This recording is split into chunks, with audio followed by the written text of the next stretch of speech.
Bhagavad Gita 11.5 Ahimsa samata tushtis tapodanam yasho yashah bhavanti bhava bhutanam matta eva prithak vidha.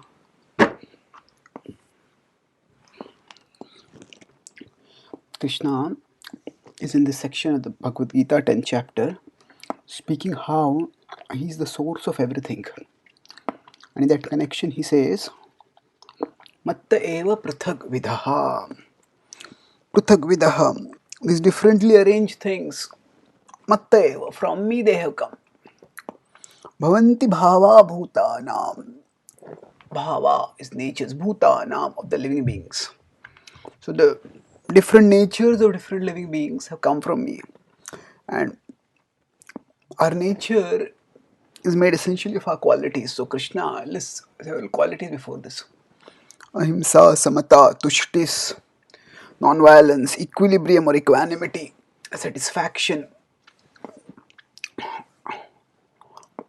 tapodanam, austerity, charity, yasho, yashaha, fame and infamy. All these come from me. So here Krishna lists 7 qualities, out of which 5 are straight positive qualities, and the last 2 are a pair of dualities, yasho and ayashaha.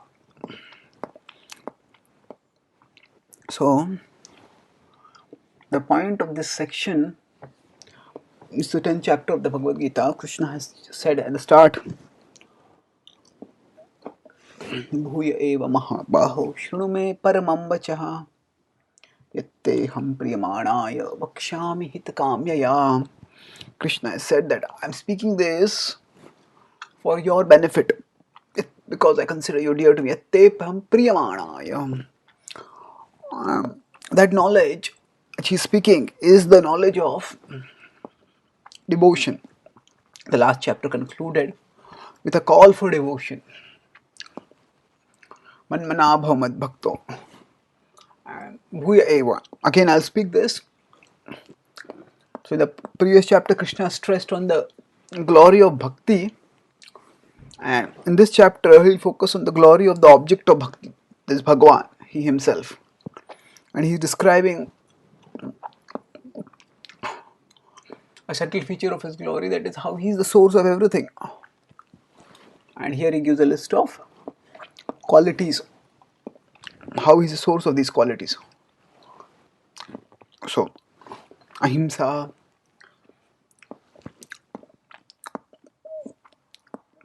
it's interesting that the Bhagavad Gita is sometimes thought of as a book that calls for violence. In today's culture, where there's so much threat of religious violence, violence done in the name of religion, the thought that a religious book explicitly calls for violence can be disconcerting, to say the very least. And yet, Krishna, here, when he's talking about the various qualities that are manifest in this world, he mentions here ahimsa. So, Arjuna was proposing ahimsa actually. Arjuna was saying, better I'll not fight. Yadi mama pratikaram ashastram shastrapanayam dhartarashtrarane hanyustanme kshemataram bhavet. That if better that without any fighting I am killed, that will be better than killing my own relatives. So he was basically recommending non-violence. And overall, Gita's call was not so much to violence as to dutifulness. And if the dutifulness requires violence, that is to be also accepted. And yet Krishna says over here, ahimsa also comes from me. So the implication is that one should not think that Krishna is a god who calls for violence. Krishna is the source of everything, violence and non-violence. And when we are doubtful with Krishna, then we will know he will guide us from within to know when is the right time for non-violence and when is the right time for violence. ahimsa, samata, tushtis. The Bhagavad Gita asks Arjuna to fight the war, but not losing sight of ultimate realities. Samata. Time and time again, Krishna recommends that Arjuna stay equipoised. Na praharishet priyam prapya, no dvijet prapya cha priyam. In 5.20 in the Bhagavad Gita, he states that be equipoised. Do not be elated when there is gain, do not be dejected when there is loss. So that same point is made over here, samata. Normally, in any competitive activity, the victors become jubilant, ebullient in fact. But here Krishna is telling no, samata. And interestingly, tushti, satisfaction.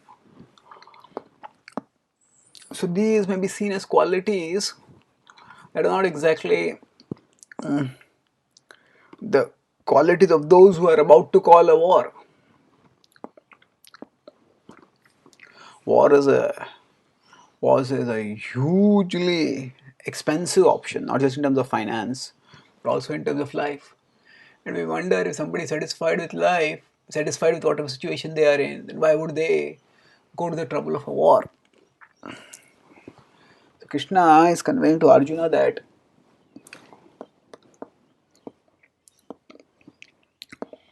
he is the same Lord who is asking him to fight is also the source of satisfaction. So Arjuna is to fight not motivated by dissatisfaction or greed, but motivated by devotional diligence, by devotional surrender. It is not that Arjuna is craving for a kingdom, and that's why he's fighting. Arjuna is a devotee, and Krishna, by providing him enlightenment through the Bhagavad Gita, further enhances his devotional consciousness. And thus, these qualities, Arjuna may be apprehensive that he'll be abandoning such qualities by fighting in a war. But Krishna tells that by doing my will, know that all such qualities are manifest through me. And when you do my will, you will come close to me. And these qualities, thus you will come closer to these qualities also. These qualities will manifest through you. Tapodanam yasho yashaha. Austerity. Arjuna was saying, I'll perform the austerity of living in a forest. I don't want to fight against my relatives. Krishna is conveying that, oh, I want to do austerity. That also comes from me. Tapodanam. A question may come up that, oh, Kshatriyas are supposed to give charity. How can they give charity if they themselves are having no property? That is also a question which profoundly troubled Yudhishthir when he went to the forest. And that was when Dhaumya Rishi suggested to him that you can get the Akshay Patra by worshipping Lord Surya. And through that Surya Puja, when he got the Akshay Patra, he felt satisfied. Now I can feed abundantly the Brahmins who are accompanying me when I am going to the forest. Yasho, Yashaha. So here Krishna talks about two things: the duality of fame and infamy. If Arjuna is thinking that if he fights a war and kills his relatives, then the spoils of victory will be stained by blood, and thus it will be inauspicious. But instead, Krishna tells Arjuna that actually, if you don't fight, if you run away from if you retreat from the battlefield, you will be deemed a coward. Bhayadranad partam amsente tvam maharatha. Yesham pitam bahumato bhutva yasya silaghavam. That people won't think that you have run away because of compassion. They will think that you have run away because of cowardice. And in life, our motives alone are not all important. People's perception of our motives is also important. So Arjuna may think that I'm acting compassionately, but if people think that he's acting in a cowardly way, Arjuna needs to consider that. Of course, people's perception alone shouldn't shape our decisions, but we shouldn't take our decisions without considering perceptions also. We want to do the right things, and we also want to convey the right perception so that whatever example we set, whatever purpose we want to serve through our making the right choice, that purpose is properly served. Now, on the other hand, by doing the will of Krishna, when Arjuna fights Yasho and Yashaha, he may get fame in some circles because he emerges a victor against the formidable army of the Kauravas, and in some circles he may get infamy because he fought against his own relatives, even his grandsire and his martial teacher. So Krishna says, so see that all such dualities, they are coming from me. Don't get too excited or worried by them. Know that through all these activities you are coming closer to me, and I can absorb and take away all negativities and fill your life with positivity. That is the underlying message, that by understanding how Krishna is the source of everything, one can become devoted to him utterly. And that underlying purpose of all this narration of origins, that will become clear in the future verses. Thank you.